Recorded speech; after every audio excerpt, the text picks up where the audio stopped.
أعوذ بالله من الشيطان الرجيم.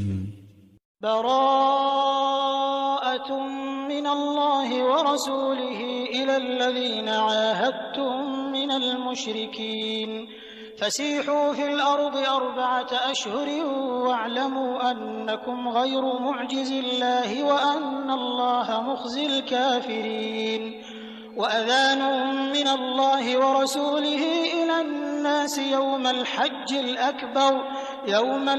الأكبر أن الله بريء من المشركين ورسوله فإن تبتم فهو خير لكم وإن توليتم فاعلموا أنكم غير معجز الله وبشر الذين كفروا بعذاب أليم. إلا الذين عاهدتم من المشركين ثم لم ينقصوكم شيئا ولم يظاهروا عليكم أحدا فأتموا إليهم عهدهم إلى مدتهم إن الله يحب المتقين.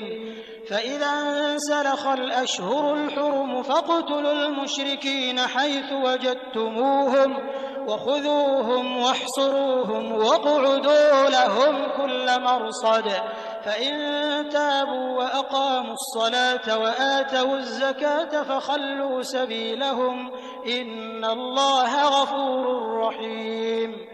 وإن أحد من المشركين استجارك فأجره حتى يسمع كلام الله ثم أبلغه مأمنه ذلك بأنهم قوم لا يعلمون.